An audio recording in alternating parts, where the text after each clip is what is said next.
le journal.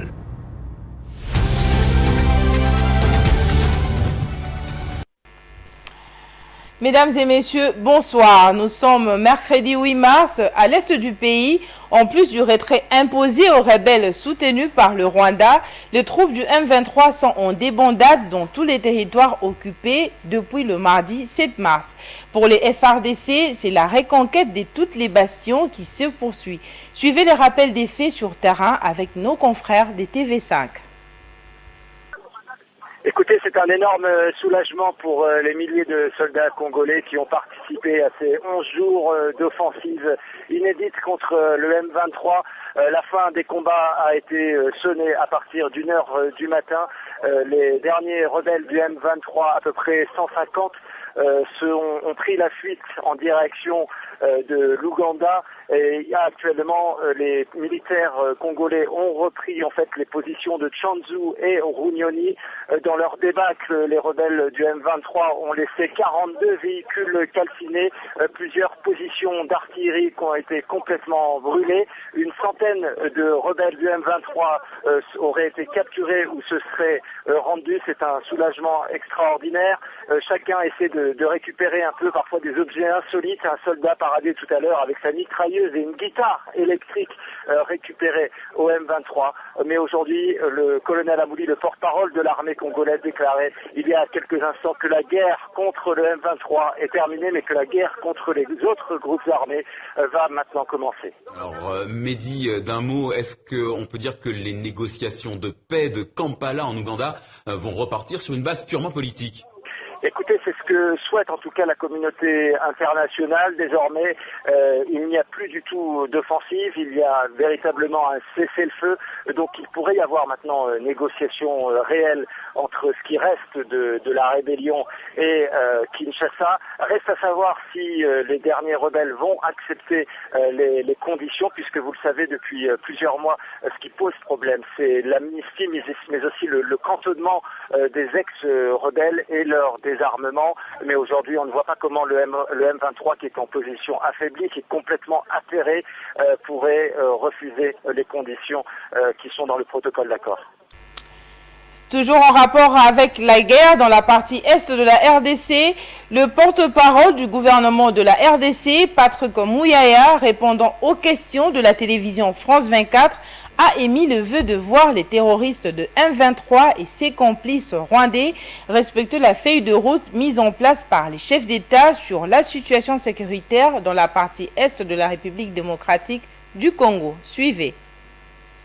Écoutez, aux populations, d'abord, nous disons notre solidarité et notre engagement sans faille derrière le président de la République pour amener la paix dans cette partie du territoire national. Nous n'avons pas été émus outre mesure par l'annonce du cessez-le-feu parce que c'est un peu coutumier de voir qu'on fait des annonces. Mais cette fois-ci, nous pensons qu'après le passage du président Macron consécutivement aux réunions que nous avions eues à Addis Abeba, il y a eu un engagement plus ferme de chefs d'État.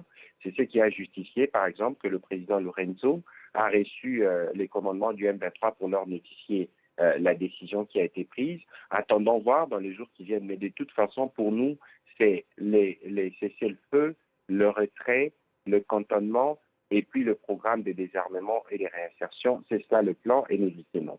La question n'est pas d'être en négociation avec des forces qui ont un mandat clair, qui ont un mandat offensif. La réunion des chefs d'État qui a eu lieu en marge du sommet de l'Union africaine a été précédée par une réunion des chefs d'État-major général de toutes les armées. Ils ont fait un plan opérationnel et c'est dans le cadre de ces plans que les forces burundaises sont arrivées et vont se déployer. L'idée ici, c'est de donner une ultime chance à la paix. C'est pour ça que spécialement, cette fois-ci, c'est le président Lorenzo lui-même qui s'est porté garant pour s'assurer que les messages parviennent aux terroristes du M23. Mais pour l'heure, il faut regarder dans les jours qui viennent si cela sera respecté ou pas. Mais de toute évidence, la force régionale se déploie pour faire ce qui est dans le cadre de son mandat. Oui, mais ça, c'est les discours mensongers que propage Kigali de manière régulière pour jeter les discrédits sur nos forces armées. Mais nous travaillons quotidiennement à débarrasser le Rwanda de ses faux prétextes. Hier, on parlait des FDLR, on a parlé d'un pseudo-génocide en cours en République démocratique du Congo. Et il y a une menace principale qui est celle du M23 apportée par le Rwanda. qui perturbe tous les plans. Il faut rappeler ici que tous les groupes armés opérant en République démocratique du Congo ont à 3 reprises travaillé avec le président Uhuru Kenyatta qui a été désigné comme médiateur et tous ont accepté les principes du dépôt des armes. Le seul groupe réfractaire à ces processus, c'est le M23 et c'est le M23 qui sème la terreur aujourd'hui dans la partie est de la République démocratique du Congo. Ici, nous tenons au retour de la paix dans cette partie du pays et ce souci a été partagé par tous les chefs d'État de la région, notamment le président Macron qui a dit que cette fois-ci, si le plan n'était pas respecté, la France prenait des sanctions. Le président Macron l'a dit à Kinshasa et à Kinshasa, nous attendons de le prendre au mot. Nous croyons tous à l'aboutissement du processus. Nous espérons que cela va se tenir. Dans l'hypothèse où cela ne se tient pas, le respect n'est pas assuré, le président Macron lui-même apparaît des sanctions et nous attendons de voir en ce moment-là quelle décision il prendra pour être sûr qu'il a lui aussi contribué aux efforts en cours dans la région pour le retour de la paix dans l'Est de la RDC. Parlons maintenant processus électoral. Le président de la Cour constitutionnelle et président du Conseil supérieur de la magistrature, Dieudonné Kamuleta, a reçu le mardi 7 mars l'ambassadrice des États-Unis d'Amérique en RDC, Lucie Tamlin. Au menu de leurs échanges, l'état de droit en RDC, les questions relatives au processus électoral. Lucie Tamlin a salué le rôle que va jouer la Cour constitutionnelle dans le déroulement des prochaines élections. Suivez. C'était pour moi un grand honneur de rencontrer le président de la Cour constitutionnelle avec son équipe. C'était une visite de courtoisie parce que je viens d'arriver ici en RDC. Nous avons parlé de l'état de droit en RDC, un sujet important pour tout le monde, et aussi plus particulièrement par rapport aux élections. Donc, juste bref, je salue le rôle clé que la Cour va jouer dans le déroulement des élections justes, libres, transparentes et crédibles. Merci. Alors, on a parlé de la visite de son Excellence aux États-Unis et je lui ai encouragé de répéter ces visites parce que ce que nous pouvons faire pour tisser les relations entre notre judiciaire et la judiciaire de la RDC seront bons pour tous les deux.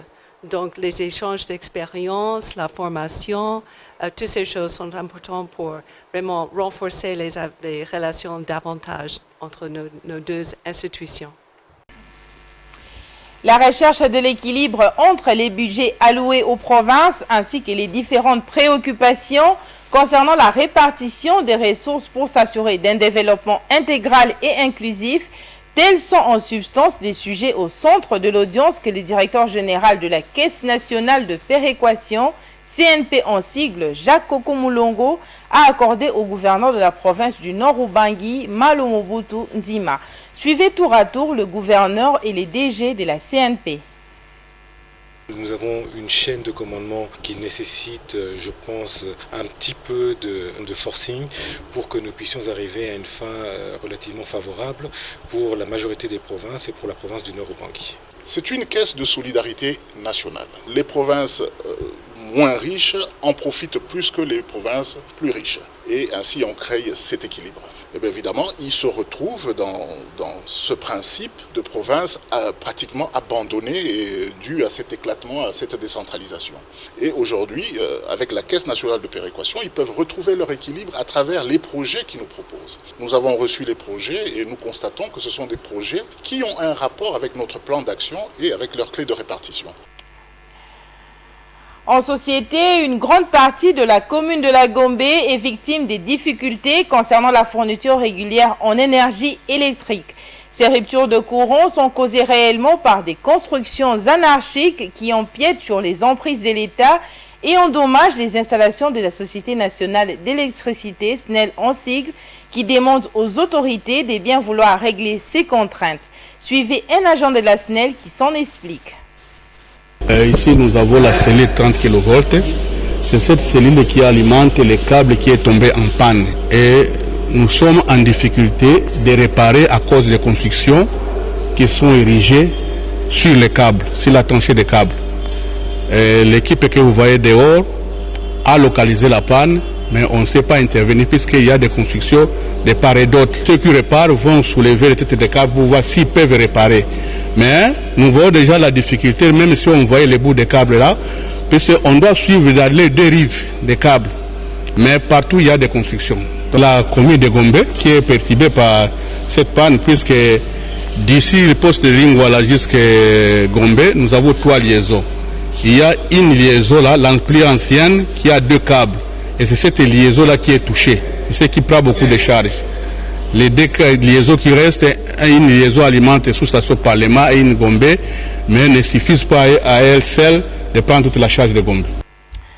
Toujours en société, dans le cadre de ces plaidoyers et appuis de l'ONG Action pour le développement et l'autonomisation de communautés, ADEAC en sigle, l'honorable Solange Masumbuko Nyenyezi, représentante et initiatrice de cette ONG, a effectué une descente au quartier Lalou à Binza Delvaux dans la commune de Ngaliema. C'est un reportage de Vité Panzou.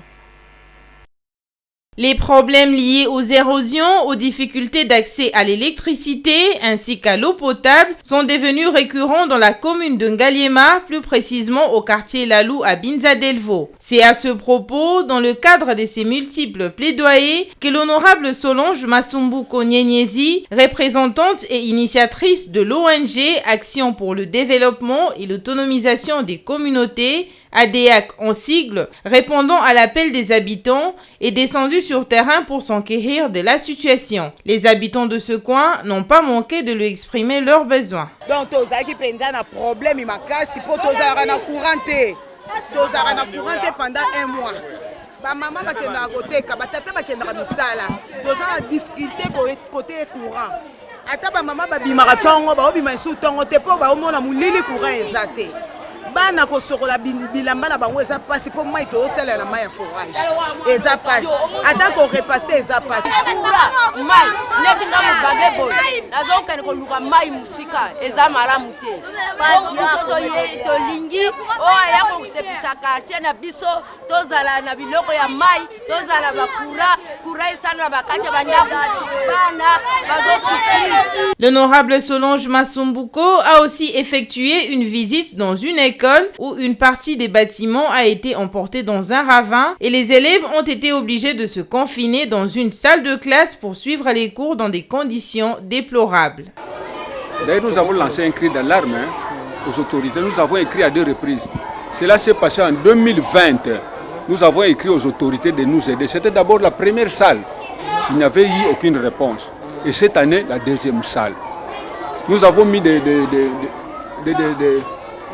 planches pour soutenir la toiture, pour enlever ce qui est resté. Et nous avons pris tous ces élèves, nous avons entassés dans les salles de classe. On peut voir. Les enfants n'étudient pas bien. L'honorable Solange Masumbuko a promis de faire de son mieux pour apporter un soulagement aux habitants du quartier Lalou dans la commune de Ngaliema.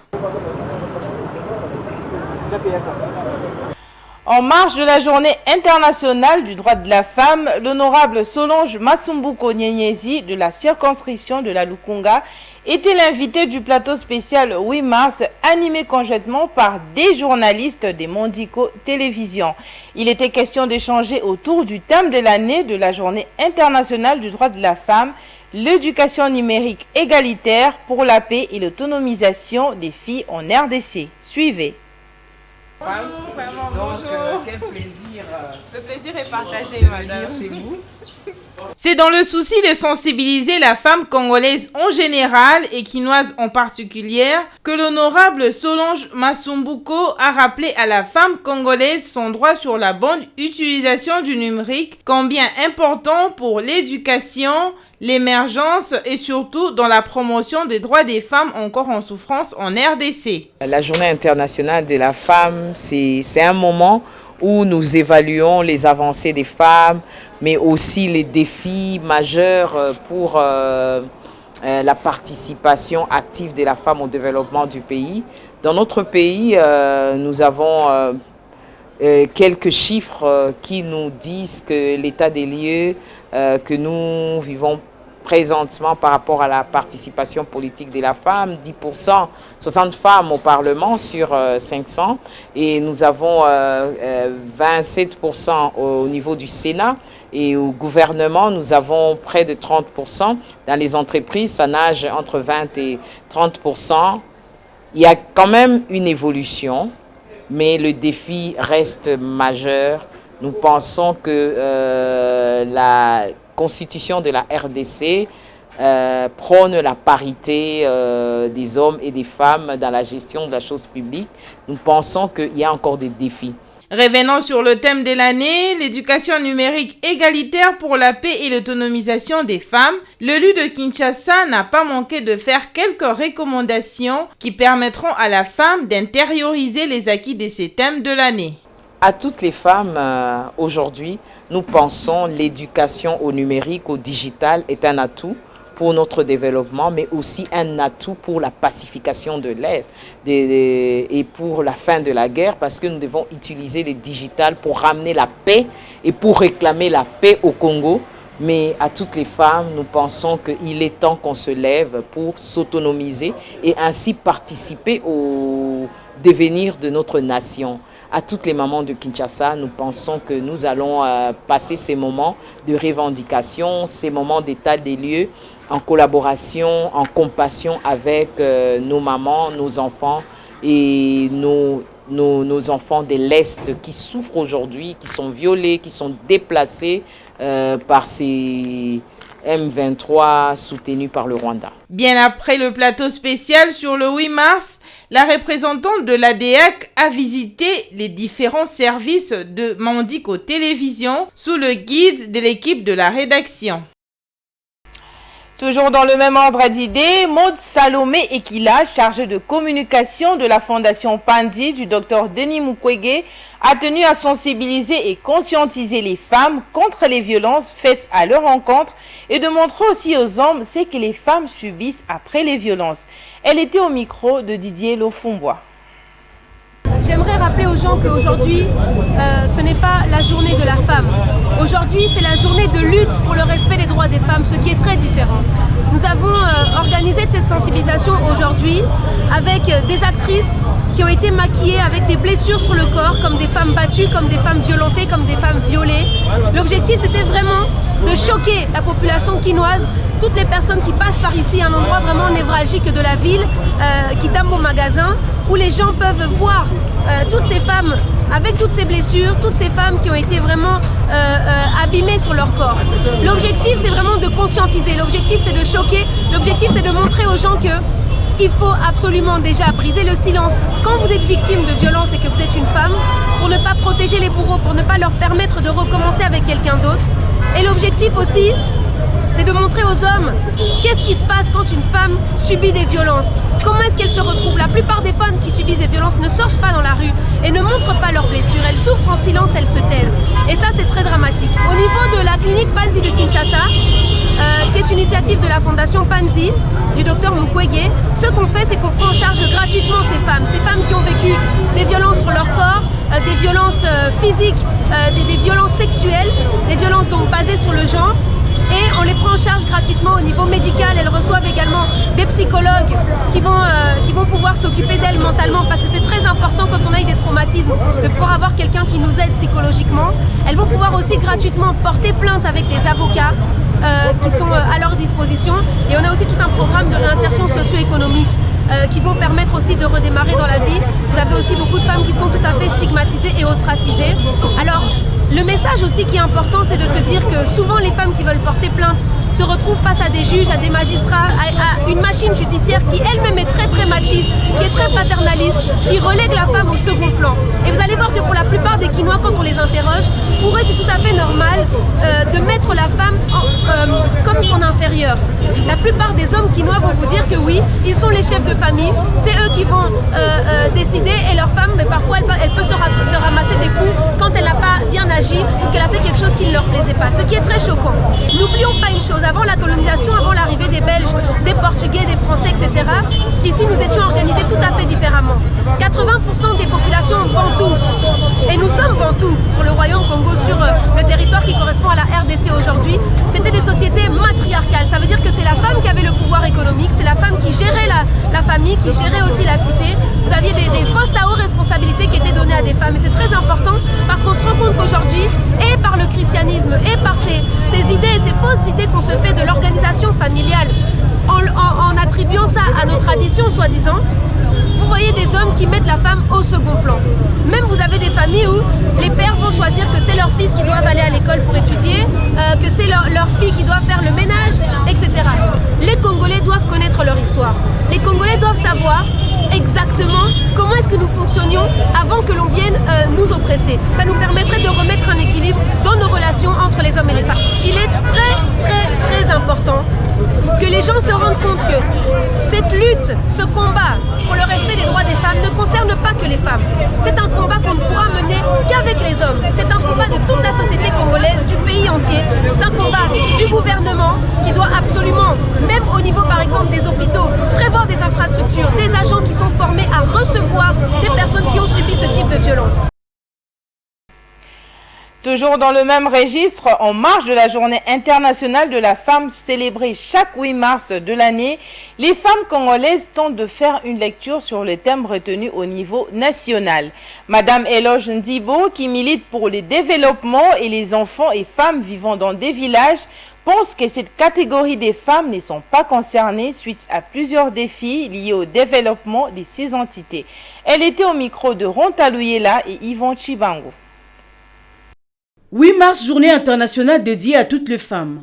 En RDC, cette journée est célébrée sous le thème « Éducation numérique égalitaire pour la paix et l'autonomisation de filles en RDC ». Eloge Nzibo, présidente de l'ONG Sourire dans nos villages, estime que ce thème n'est pas inclusif pour les femmes vivant dans le Congo profond. Je ne sais pas l'Occident lorsqu'il fixe, enfin, lorsqu'il ils donnent leur thème et tout ça, lorsqu'ils discutent sur ça, je ne sais même pas s'ils font, ils tiennent compte aussi de réalité de chaque État, de chaque province, de chaque pays, surtout en Afrique.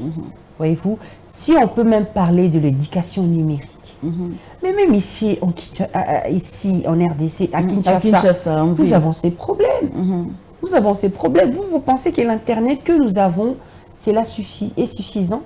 C'est réduit. Alors, aujourd'hui, par exemple, il y a des options, par exemple, la Polytechnique. On n'en trouve qu'à l'UNIKID. Dites-moi, dans quelle université, aux provinces, où on peut apprendre la Polytechnique? Or que ce sont des options où, si vous envoyez votre enfant là-bas, c'est là, en fait, cet enfant, on peut peut-être espérer que cet enfant est formé dans la technique, dans la technologie. Voyez-vous? Donc, c'est compliqué.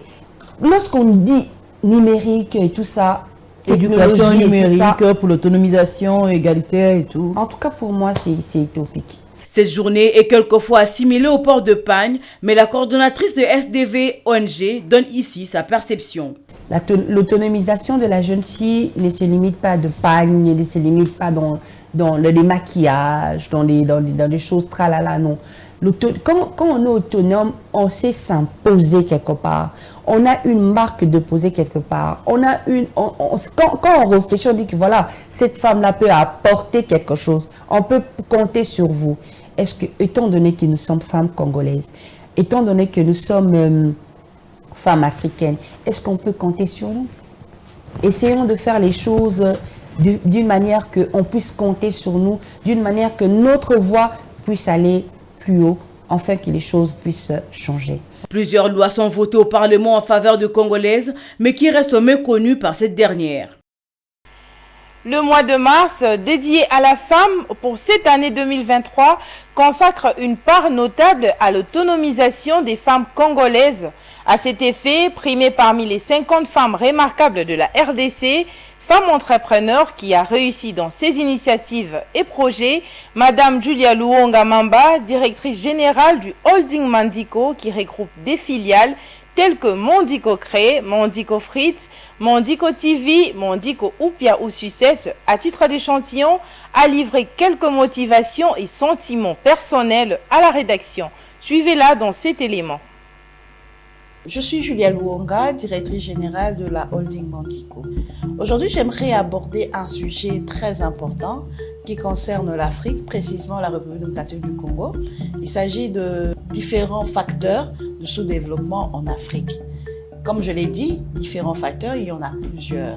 Entre autres, la négligence de l'agriculture, le système éducatif, il y a la politique qui faille à gauche, il y a la corruption à droite, mais il y a un facteur aussi qui est très important que nous négligeons sous peur d'être sanctionné par le divin. Il s'agit de l'Église. L'Église a ses bons côtés, effectivement, parce qu'elle intervient dans la guérison de l'âme, je dirais ça comme ça.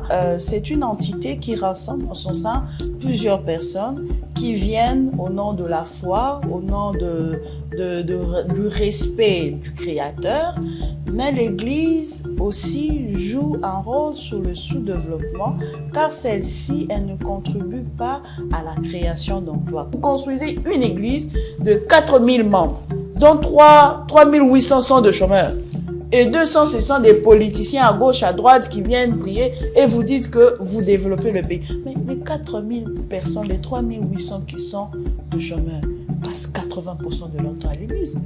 L'église doit apprendre à payer tout le service que les personnes, leurs fidèles leur donnent et le payer correctement. Aujourd'hui, nous avons des églises qui ont des chaînes de télévision, mais ils payent leurs techniciens.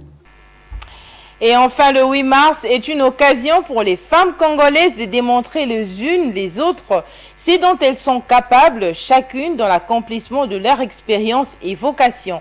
À ce titre, nous avons eu l'honneur ce jour de rencontrer un groupe musical qui s'appelle Elwin, composé exclusivement des femmes du chant à tous les instruments.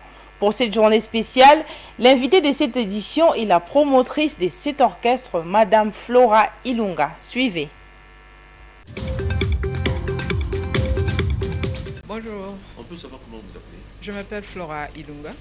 Et vous êtes artiste dans quel domaine? Oui, dans la musique. Alors, tout à l'heure, on vous a vu sur un clavier. Dites-nous comment est-ce que vous en êtes arrivé à ce talentueux, comment on dit, don? Oui. Bon, je commence par votre dernier mot. Déjà, c'était un don. Un don inné qui est dans toute la famille. Et j'ai commencé, c'était déjà quelque chose qui montait au-dedans de moi. J'aimais le piano, j'aimais le clavier, j'aimais la musique en général. Et au finish, j'ai commencé un peu à m'intéresser à l'instrument. Bon, bel et bien grâce à moi parce que j'étais déjà dans une famille musicienne. Et j'ai commencé à apprendre auprès de mon grand frère, paix à son âme, Kelly Kabila. Et après lui, c'est comme ça qu'en évoluant à l'église, et c'est ce qui m'a permis de m'épanouir et de me retrouver là où je suis aujourd'hui. Alors, le piano, c'est pas facile, il faut l'avouer. Ah oui. Comment est-ce que vous arrivez à maîtriser le solfège? Ah oui. Bon, tout commence par là. Tout commence par là. Pour jouer à l'instrument, il faut connaître le note, il faut connaître le solfège, il faut connaître le gamme, tout ça. C'est ce qui fait la musique, en fait.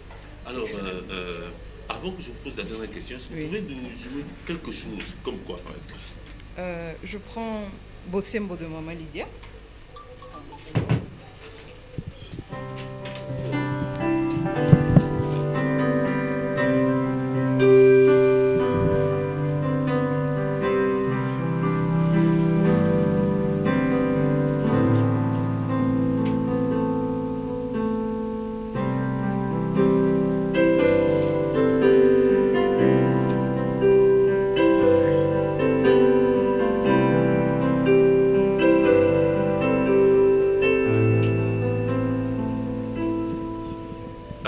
Poursuivre parce que vous êtes l'invité du journal de Mandiko TV aujourd'hui, c'est la journée de la femme.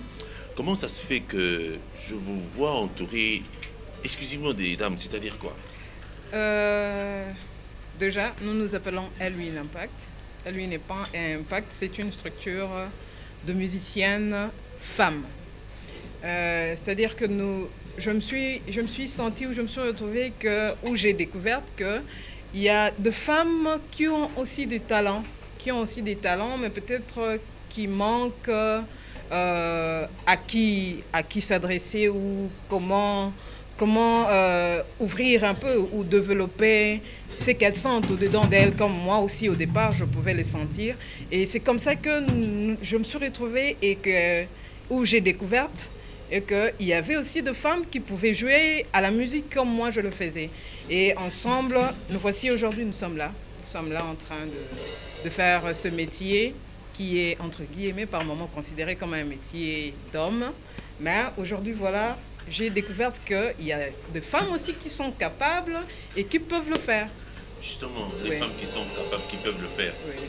Qu'est-ce que vous avez à adresser à ces femmes qui sont capables, qui font déjà quelque chose? Oui. Et puis après, j'aimerais savoir quel message vous adressez à celles qui ne savent rien faire, mais qui peuvent faire si vous les encouragez. Ah oui. Donc, j'encourage à celles qui peuvent ou qui ont déjà commencé à apprendre. En tout cas, je vous encourage. Je sais qu'au début, c'est pas facile. Par moments, il y a des choses que vous ne comprenez pas. Mais je vous encourage vraiment à vous donner et je pense que ça pourra aller. Et à celles qui sentent qu'elles ont quelque chose, mais qui ne savent pas par où commencer, je vous invite. Le porte de Elwin est grandement ouverte. Nous encadrons, nous formons, nous orientons toutes celles qui se sentent qu'elles peuvent apprendre. Elles peuvent apprendre la musique, elles peuvent faire quelque chose. En tout cas, Elwin est là pour vous accompagner. Et vous serez la vedette aujourd'hui de Cover, une émission avec mon collègue Joël Kayaza. Oui. Qu'est-ce que vous ressentez d'être au centre, l'invité d'une émission? Oui, c'est déjà une grande joie. Une grande joie, vu que c'est aussi la Journée internationale de la femme. Et je me sens vraiment dans cette grande joie d'échanger, de partager notre connaissance, de partager un peu des expertises qu'on a avec d'autres femmes. Et en tout cas, je pense qu'elles ne seront pas déçues.